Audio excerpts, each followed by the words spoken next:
The GBI initially investigating this as a murder-suicide, but tonight the family says they're not buying it.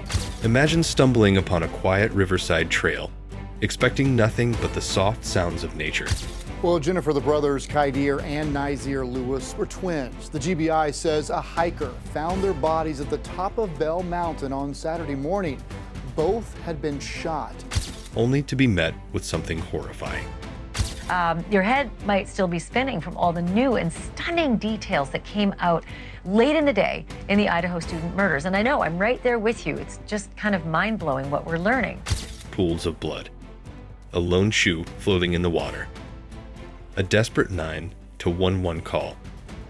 The night of March 11, 2012, began like any other, but by dawn, it unraveled into a twisted nightmare of deception, betrayal, and a vanishing suspect.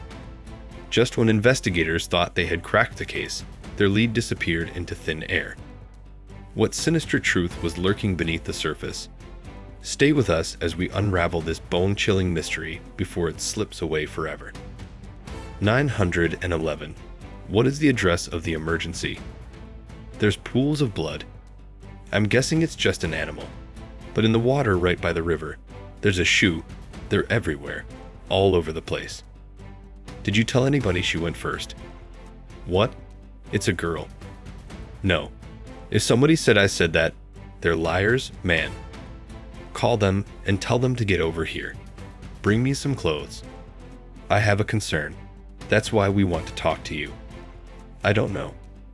I think I did something. I'm telling you right now, I didn't.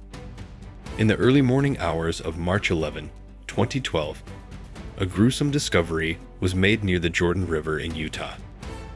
The chilling scene set off an extensive police investigation, one that unraveled a disturbing web of lies, deception, and a shocking truth that no one could have anticipated. What started as a missing persons case quickly turned into a homicide investigation, leading authorities down a dark path of hidden secrets and a carefully constructed cover-up. A jogger making his way along the river noticed something alarming: large pools of blood near the rocks. Initially, he assumed it might be from an injured animal, but upon closer inspection, he spotted something even more unsettling. A single red shoe was floating near the water's edge, and there were blood splatters along the bridge. Alarmed, he called 911, fearing something terrible had happened. When officers arrived, they quickly secured the scene and began collecting evidence. The most pressing question: was the blood from a human or an animal? As they waited for forensic confirmation, dread filled the air. If the blood belonged to a human, then someone had met a terrible fate. After extensive searching, their fears were confirmed. A young girl's body was found floating on the other side of the river. She had clearly been submerged for hours, her face swollen beyond recognition. The brutal nature of her injuries suggested a violent attack, multiple fractures, blunt force trauma to the head, and deep gashes on her face. Her forehead bore a particularly severe wound, one that had been inflicted with extreme force. The autopsy would later confirm that her cause of death was multiple blunt force injuries to the head. Meanwhile, Veronica Kaspersek turned on the television that morning, ready to watch the news. But as she listened to a breaking news report about a girl found in the Jordan River, a terrifying realization struck her. Could it be her daughter Annie? 15-year-old Annie Kaspersek lived with her mother, Veronica, and stepfather, James Bratcher. On the night of March 10, 2012, everything seemed normal. Veronica and James had gone out for dinner, and when they returned, Annie was at home to greet them. She seemed fine, chatting with them before heading to her room. But something was off. By 8:40 p.m., Veronica realized she hadn't seen or spoken to Annie since they had returned home. When she checked Annie's room, it was empty. James rushed in with a note that he had found elsewhere in the house. The letter contained shocking claims. Annie had run away to California. She also admitted to lying to her friends about being pregnant, confessing that the weight of the lie had become unbearable. Panicked, Veronica and James immediately called the police to report Annie as a runaway. They also reached out to Christopher Bagshaw, Annie's boyfriend, hoping he might know something. Christopher denied knowing anything, though he seemed oddly reserved during the call. The next morning, Veronica's worst fears were realized. When police contacted her and asked if Annie had braces, she could barely breathe. With shaking hands, she confirmed that Annie did indeed have braces. The DNA results soon arrived, and the nightmare was complete. The girl found in the river was Annie Kaspersak. As investigators delved deeper into Annie's life, they uncovered a troubled past. She had grown up in an unstable household, bouncing between foster care and child services. Eventually, Veronica, who worked in child services, became her case manager. A deep bond formed, leading to Veronica and her husband at the time, Dennis Kaspersak, adopting Annie. Despite her difficult upbringing, Annie was loved. However, her emotional wounds were evident.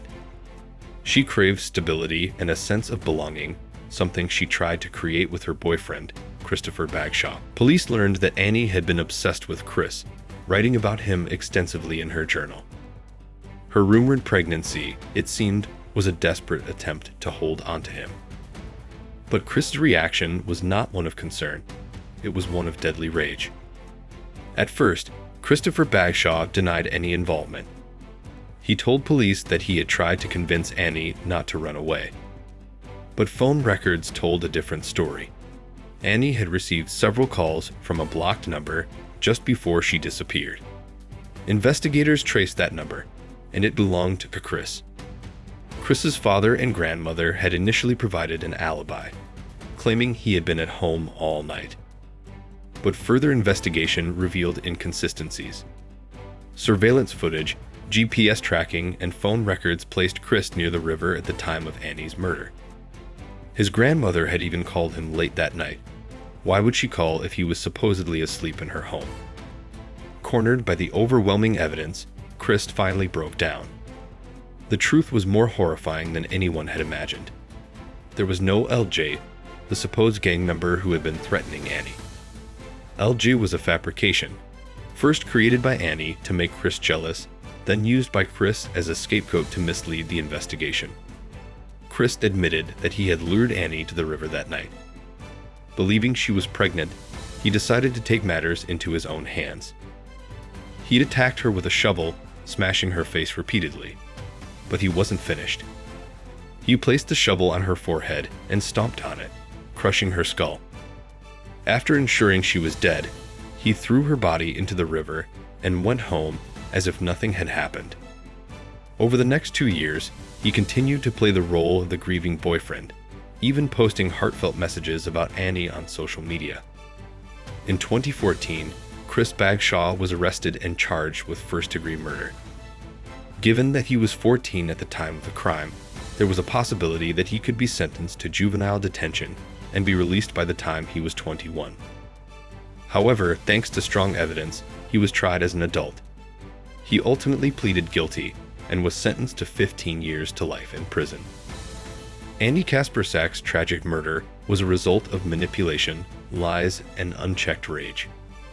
She had wanted a family, love, and stability. But instead, she met an untimely death at the hands of someone she trusted.